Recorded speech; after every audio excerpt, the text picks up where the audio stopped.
Okay, so we've been doing the work energy principle, and I've already looked at springs, but now what is the work done by spring? Is it conservative? Yes, it is. So can you make it into potential energy? Yes, you can. Okay, spoiler alert. So I'm going to derive this work done by spring and show you that's what the negative of that would be, the change in spring potential energy. So I guess we should do a quick review. Work, change in energy. We've already done that, where work is F dot delta R, or F delta R cosine theta. So this is the force that you want to calculate the work done from. Delta R is the displacement, where that force moves, and theta is the angle between the force and the displacement. Or you could do the dot product. And so then depending on what you choose as your system, I can, if I calculate work done by a particular force and it doesn't depend on the path, it only depends on the endpoints, I can move it to the other side and make a potential. So I have so far this. We have kinetic energy is 1/2 mv squared, which doesn't matter in this case. And then we did the gravitational potential energy, mgy.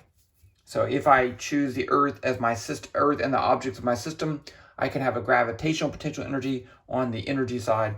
There would be a change in gravitational potential energy. And this is your surface of the Earth gravitational potential energy. There's more. I don't know what I'm talking about. That doesn't matter. Let's do this. Okay.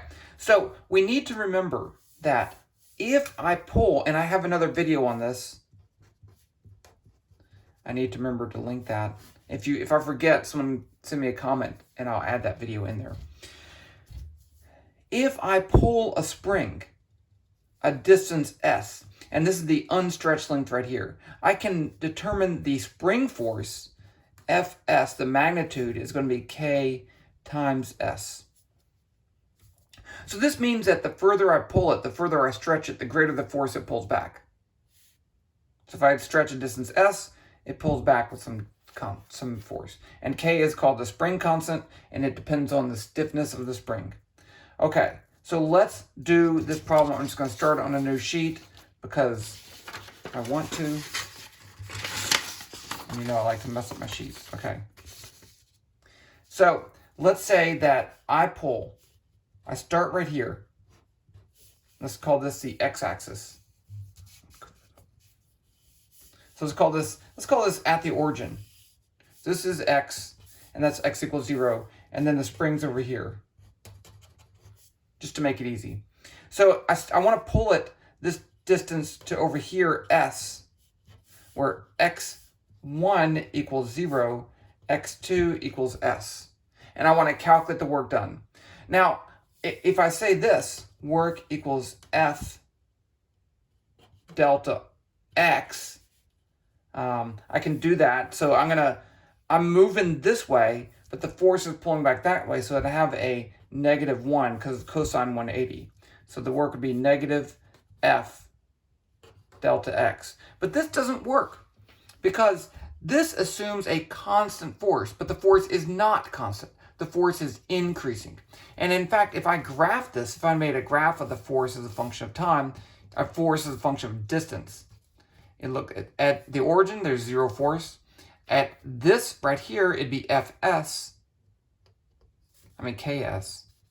This is Ks, and this is S.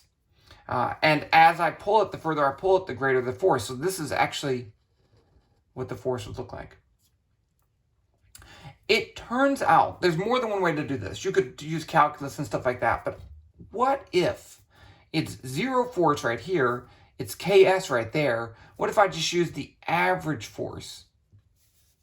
So the average force, F average, is going to be halfway in between, 1/2 Ks. And I can use that over the whole distance. So now I can say work equals the force, 1/2 Ks, times the displacement, S, times -1. So I get -1/2 K S squared. That's the work done by the spring. The work done by the spring is negative. If I'm pulling it this way, Okay, if I'm moving this way, no matter what, then it's going to be doing negative work on the system because it's pulling against the direction that we're moving, and that's okay. Now, if I want a change in spring potential energy, that's going to be negative the work done by the spring, so that's going to be 1/2 ks squared. So that is my definition of the spring potential energy.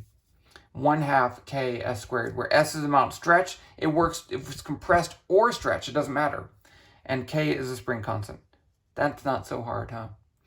Okay, so I think I'll make another video showing that this does indeed work for path independence. It's kind of hard to see this, but let's say path independence would say that if it went here and then over here and then back there, that'd be the same work as going from here to there.